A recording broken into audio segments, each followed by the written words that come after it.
네, 여러분 안녕하세요. 이번 시간 대단원 4, 산업사회와 국민국가의 형성 중에서도요. 소단원 2, 프랑스 혁명과 국민국가의 형성 들어가겠습니다. 우리 시험 본 이후에 이 부분을 들어간 반도 있고 못 들어간 반도 있어서요. 다시 한번 교과서를 통해서 정리하려고 하거든요. 그래서 교과서 132쪽부터 다시 정리한다고 생각하시면 됩니다. 우리 시간 순서 상으로는 영국혁명, 미국혁명, 프랑스혁명 이런 식으로 시간 순서가 일어났다고 했죠. 그런데 우리 단원명으로는 프랑스혁명이 2단원이기 때문에 2단원 프랑스혁명 이후에 어떤 일이 일어났는지 한번 살펴봅시다. 오늘 학습 목표는요. 첫 번째, 프랑스혁명의 배경과 전개 과정을 설명할 수 있다입니다. 두 번째는 프랑스혁명 이후에 나타난 나폴레옹 시대의 의의를 설명할 수 있다입니다. 자, 교과서 132페이지. 프랑스 혁명, 다양한 원인이 이유가 되어서 일어났죠. 정치적인 원인, 사상적인 원인, 경제적인 원인으로 전국 신분회, 삼부회가 소집되면서 프랑스 혁명이 이제 발발하는데요. 프랑스 혁명 과정 중에 나타났던 다양한 정부의 형태가 중요하다고 했죠.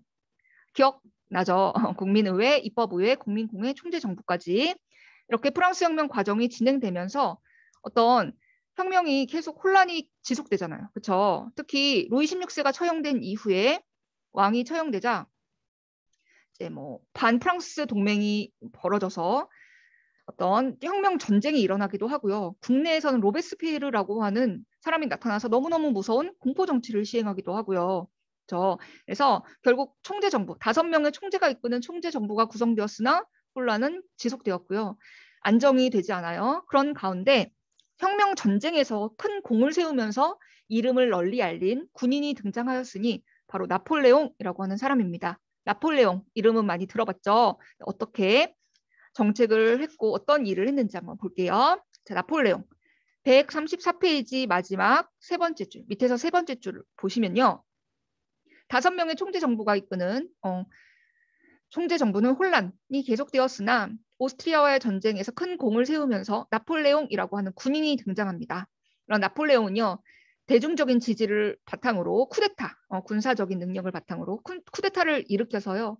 총재 정부를 무너뜨리고 본인이 스스로 제1통령이 돼요. 그걸 통령정부라고 하고요. 통령 앞에 대자를 붙이면 대통령이잖아요.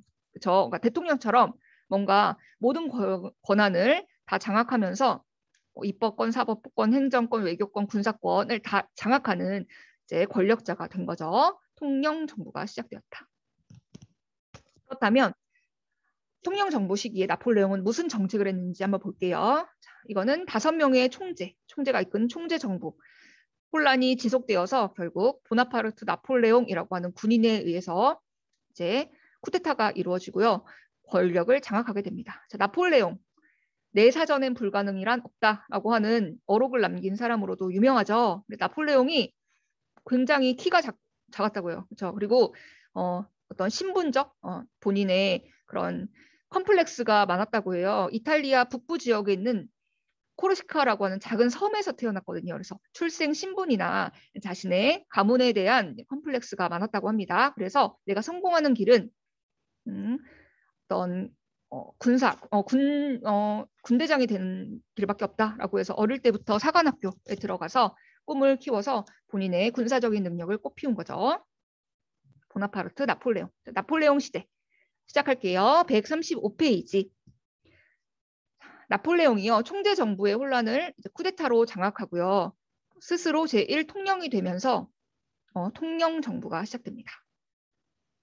통령 정부에서 했던 다양한 업적은 무엇일까요? 처음에는 이 프랑스 혁명의 정신이 널리 유럽에 퍼지는 걸 반대했던 반프랑스 동맹을 격파하고 다녀요. 싸움을 엄청 잘했거든요. 40번 이겨서 40번 다 이겼대요. 40번 싸워서 40번 다 이겼대요. 이런 식으로 전쟁의 신이라고 하는 별명이 붙을 정도로 엄청나게 전쟁의 능력이 뛰어났다고 합니다. 반프랑스 동맹을 격파하고 다녔다. 자, 두 번째는 그렇게 외적으로 이제 안정을 시키고 국내 상황을 안정시키기 위해서 내정 개혁을 실시하는데요. 지금 우리도 중학교까지 의무교육 제도가 있잖아요. 그런 식으로 어떤 국민교육제도라고 하는 걸 마련해서 일정한 연령까지의 프랑스 국민을 의무교육 시키려고 했습니다. 의무교육 제도를 마련한 사람이에요. 국민교육 제도를 마련했다. 두 번째는 지금 파리도 혼란한데 지방은 볼 것도 없어요. 더 혼란해. 그래서 중앙에서 지방관을 직접 임명해서 파견시키는 중앙 집권적인 행정제도를 마련했다라고 하는데요. 지방까지 다 안정시켰다고 생각하시면 됩니다. 지방 행정제도를 마련했다. 세 번째는요. 본인의 이름을 딴 법전을 편찬해요. 본인의 이름을 땄으니까 무슨 법전일까요? 나폴레옹 법전이겠죠. 이 나폴레옹 법전의 편찬으로 근대법 기틀을 마련했다라고 하는 평가를 받기도 하는데요. 나폴레옹이 사실 역사적으로 잘했다라고 하는 평가를 받기도 하고요. 잘못했다라고 하는 평가를 받기도 해요. 지금 또 계속 분분한 의견인데요. 그중에서 잘했다라고 평가를 받는 것 중에 하나예요. 나폴레옹 법전. 어떤 내용인지는 이따가 다시 한번 살펴볼게요. 그래서 나폴레옹 시대에 반프랑스 동맹을 격파하고 다닙니다.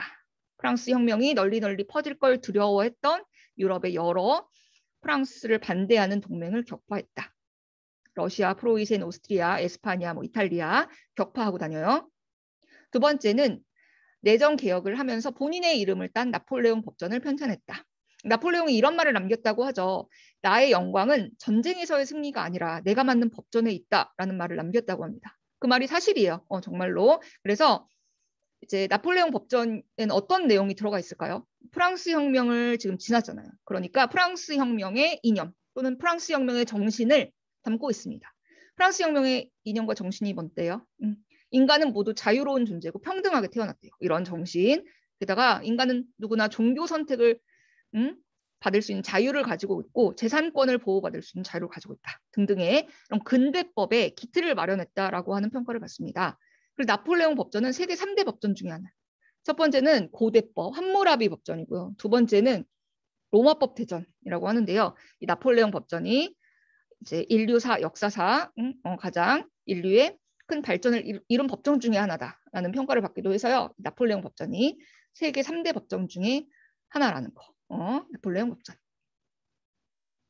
게다가요. 나폴레옹 시대에 이제 반프랑스 동맹을 격파하면서 프랑스 사람 말고 다른 사람들, 다른 여러 유럽에 살고 있었던 일반 사람들에게 뭐처럼 보였냐면 뭔가 자유의 정신을 전달해주는 자유의 메신저처럼 보였던 거야. 그렇죠? 프랑스 혁명의 정신을 널리 전파시켜주는 사람처럼 보였던 거야.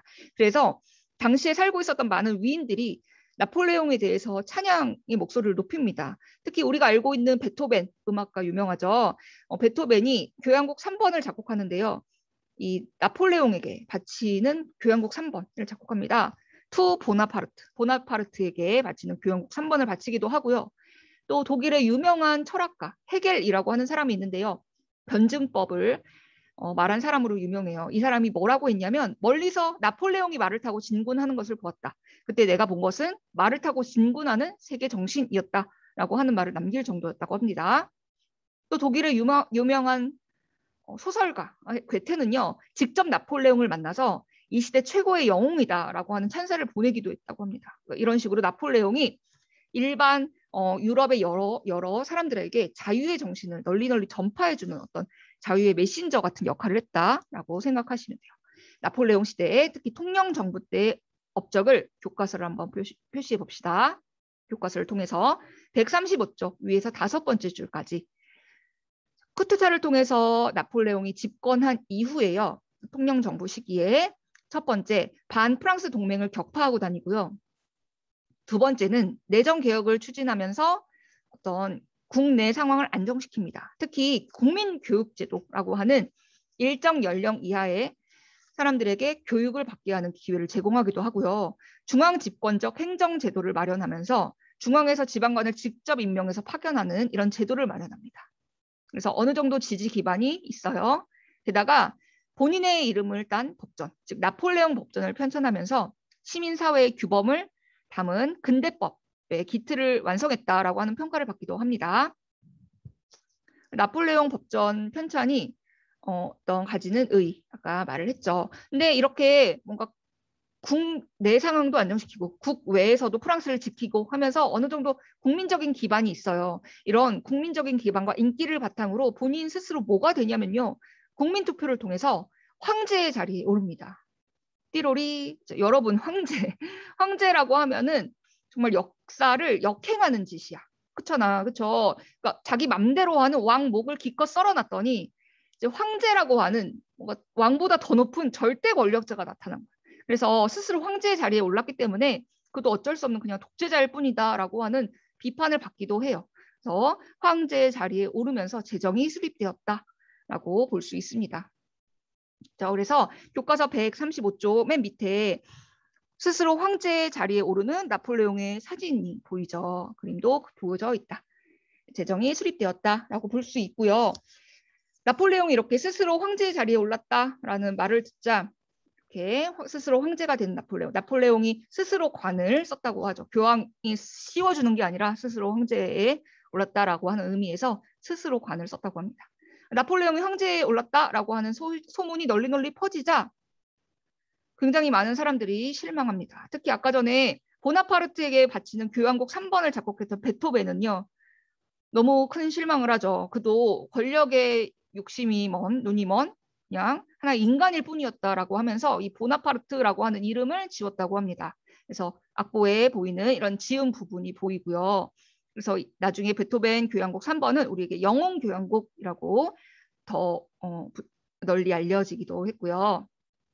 그래서 프랑스 군인에게 학살당하는 에스파냐 민간인의 사진인데요. 이런 식으로 나폴레옹을 보는 또 다른 양면의 시각이 있다. 독재자일 뿐이다. 라고 하는 비판을 받기도 합니다. 그래서 교과서에 나오는 황제가 되는 나폴레옹 사진이고요. 아까 전에 말했듯이 나폴레옹은 본인의 출생 신분, 가문에 대한 컴플렉스가 있었어요. 그래서 황제가 되고 난 다음에 또 뭐를 하냐면 자신이 사랑했던 황후 조세핀과 이혼하고 가문을 높이기 위해서 오스트리아 공주랑 재혼해요. 오스트리아 황녀라고 하는 마리 루이즈와 재혼합니다. 그래서 출생 신분에 대한 컴플렉스를 이제 좀 더 높이려고 했고요. 이런 다양한 일을 했다. 그래서 재정이 수립되어서 나폴레옹은 뭐를 하고 다닐까요? 교과서에 한번 표시해 볼게요. 재정, 황제가 된 다음에 나폴레옹이 했던 일은 뭐냐면 황제니까 이제 황제의 나라답게 영토를 넓힙니다. 널리 유럽을 정복하고 다녀요. 어딜까요? 오스트리아, 프로이센, 이탈리아, 에스파냐, 러시아 등등 유럽을 정복합니다. 단 어디만 빼고 어느 유럽만 정복하지 못했을까요? 바로 영국인데요. 나폴레옹의 영토 확장의 지도고요. 널리 프랑스를 넘어서 영토를 확장하는 제정시대의 나폴레옹 모습입니다. 나폴레옹의 유럽 정복 사진이고요. 대신에 어디만 정복하지 못했다고요? 바로 바다 건너서 가야 되는 영국. 영국만 정복하지 못했어요. 영국에 굉장히 유명한 넬슨이라고 하는 제독이 있었거든요. 장군이 있었는데 엄청 잘 싸웠어. 그래서 그 장군에게 대패를 하면서 영국은 정복하지 못합니다. 이게 바로 그 유명한 트라팔가르 해전인데요. 세계 3대 해전 중에 하나예요. 이것도. 그래서 이 해전에 한산도 대첩도 들어가거든요. 세계 3대 해전. 트라팔가 해전. 나폴레옹이 넬슨에게 졌는데요. 이 넬슨 제독은 사실 신체적인 장애를 가지고 있대요. 그래서 약간 다리를 절기도 하고요. 그러니까 장애인이지 한마디로. 근데 이 나폴레옹을 이겼다라고 하는 전쟁의 신 나폴레옹이 이겼다라는 것에서 볼 수 있듯이 정신력의 싸움인 것 같아요. 영국의 넬슨 제독. 그러니까 나폴레옹이 너무너무 화가 난 거야. 그렇죠? 그러니까 영국만 무릎 꿇리면 자기가 유럽의 짱인데 영국만 제외하고 다른 나라는 다 정복했는데 영국만 어떤 지배를 못한 거잖아요. 그래서 너무너무 화가 난 나폴레옹이 영국을 왕따시킬 방법으로, 즉 영국을 곤란하게 할 방법으로 대륙 봉쇄령이라는 명령을 내립니다. 대륙 봉쇄령은 뭐냐면 말 그대로 영국 왕따 만드는 명령이에요. 영국이 섬나라니까 섬나라면 물자가 섬으로 이렇게 들어가야 되잖아요. 근데 대륙 봉쇄령이라는 건 영국과 대륙의 어떤 교류를 막는 거예요. 그래서 영국이 다른 대륙과 교류를 못하도록 여기를 봉쇄시킨 겁니다. 그래서 영국에 들어가는 어떤 물자를 막는 건데요. 그래서 영국이 굉장히 곤란해질 줄 알았어. 프랑스 이제 나폴레옹이 영국을 곤란하게 할 목적으로 대륙 봉쇄령을 내렸는데 실제로 대륙 봉쇄령으로 곤란을 겪은 나라가 영국이 아니라 대륙이 돼버린 거야. 왜 그랬을까요? 영국은 별로 대륙 봉쇄령에 영향을 받지 않았어. 왜 그랬냐면 우리 시험 범위에도 나왔었는데 당시 영국은 산업혁명을 가장 먼저 이룩한 나라예요. 그래서 영국의 산업혁명 그런 우수한 물자를 대륙에서 받고 싶은데 오히려 대륙들이 영국의 그런 발달된 문물을 받아들이지 못해서 곤란을 겪게 된 거예요. 그래서 이 영국과의 교류를 막는 대륙 봉쇄령을 어기는 나라가 나타납니다. 바로 누굴까요? 후진 지역이었던 러시아가 영국과의 대륙 봉쇄령을 어기고 영국과 교류를 합니다. 그래서 러시아가 이 대륙 봉쇄령을 어기자 나폴레옹이요. 뭐 러시아가 내 말을 위반했다고? 그럼 러시아에게 본때를 보여줘야지. 라고 하면서 러시아를 쳐들어갑니다. 이게 러시아 원정이고요. 결과적으로 러시아 원정은 성공했을까요? 실패했을까요? 완전 대패합니다. 러시아가 잘 싸워서 그랬을까요? 아니고요. 러시아 너무 추워서 너무 추워서 싸워보지도 못하고 러시아의 완전 패예요. 대패예요. 러시아 원정에 실패했다라고 하는데 당시 프랑스는 한 겨울에도 기온이 영하권으로 떨어지지 않는 나라예요. 따뜻한 나라인데 러시아에 특히 이 모스크바에 도착했을 때 11월 달이라고 하는데요. 생전 보지 못한 추위를 맞게 된 거야. 그래서 60만 대군 중에 55만이 얼어 죽거나 굶어 죽었다고요. 완전 실패죠. 너무 추워서 싸워보지도 못하고 다 죽어요. 게다가 러시아 모스크바에 들어갔는데 모스크바가 완전 텅 비었어. 러시아 애들이 모스크바를 다 버리고 더 추운 곳으로 도망가가지고 먹을 것도 없고 아무것도 없고 싸워보지도 못하고 다 굶어 죽고 얼어 죽었다고 합니다. 이렇게 러시아 원정이 실패했다라는 소식이 전 유럽에 퍼지자 소문이 나요. 어떻게요? 야, 들었어? 그 전쟁의 신이라고 하는 나폴레옹이 바다에서 싸움에서만 약할 줄 알았는데 러시아 원정에 실패했대 하는 말이 돌자 기회는 이때다. 라고 해서 유럽이 동맹을 맺어서 나폴레옹을 사로잡습니다. 나폴레옹을 공격해서 사로잡는다. 나폴레옹 잡혀요. 그래서 저기 이탈리아 남부에 있는 엘바 섬이라고 하는 곳에 유배를 가게 되거든요. 유배를 보낸다. 근데 말했듯이 내 사전에 불가능이 없다라고 했잖아요. 엘바 섬을 탈출합니다. 그래서 100일 동안 탈출해서 이 기간을 100일 천하라고 하는데요.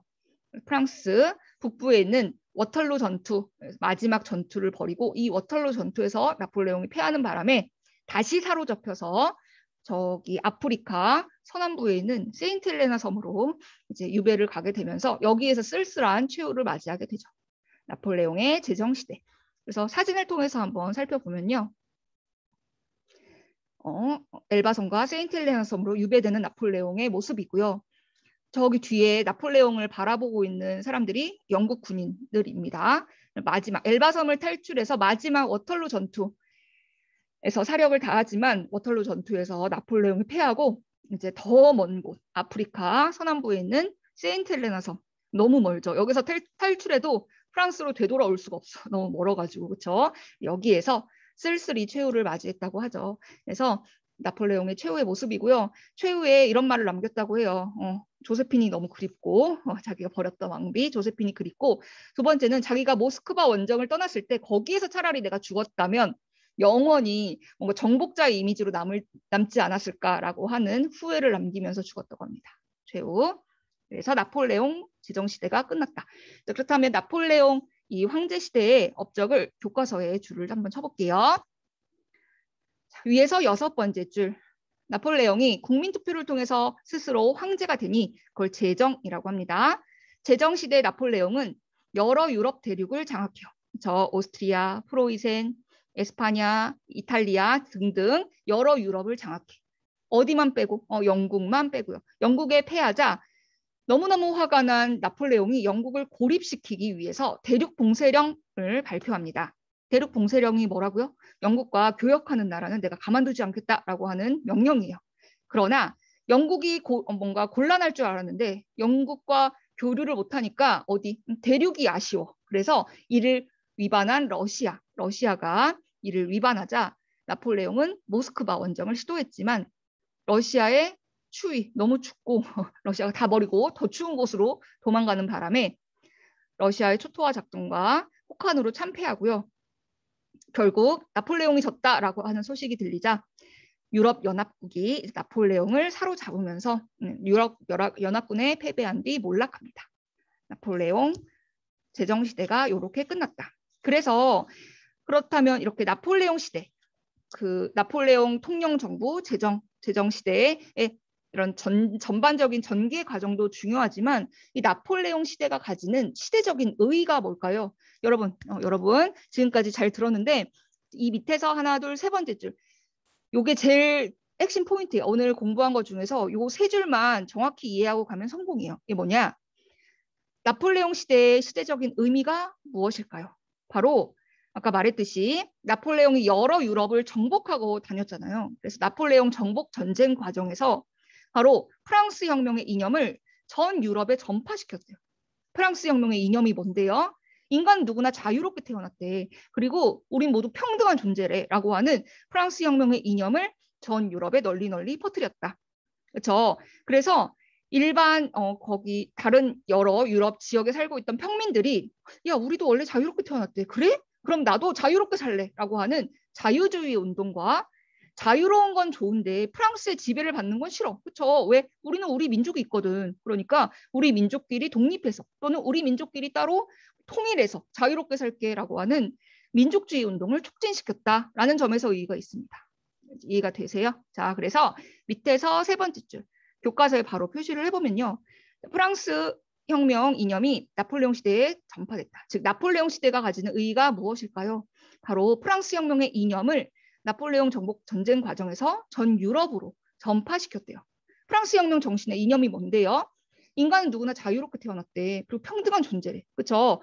그래? 그럼 나도 자유롭게 살고 싶어 라고 하는 자유주의 운동과 자유로운 건 좋은데 프랑스의 지배를 받는 건 싫어. 그렇죠? 왜? 우리는 우리 민족이 있거든. 그러니까 우리 민족끼리 통일해서 또는 민족끼리 독립해서 자유롭게 살게 라고 하는 민족주의 운동을 촉진시켰다는 점에서 의의가 있다라고 생각할 수 있겠죠. 정리됐나요? 그래서 나폴레옹 시대에 가지는 이런 프랑스 혁명 이념의 정신이 널리 퍼졌다라는 점에서 자유주의 운동과 민족주의 운동이 촉진되었다라고 하는데 그 다음 페이지 136쪽에 소 제목이 그래서 자유주의 운동과 그 다음 페이지는 민족주의 운동이 이렇게 전반적으로 확산되는 모습을 볼 수 있습니다. 여기까지 잘 정리해 두시고요. 다음 시간에 그래서 이런 자유주의와 민족주의 운동이 구체적으로 어떤 식으로 벌어졌는지 다음 시간에 한번 살펴보도록 하겠습니다. 그래서 나폴레옹 시대의 의의를 잘 정리해 두시면 됩니다. 여기까지 고생 많으셨고요. 다음 시간에 또 자유주의와 민족주의 운동으로 찾아볼게요.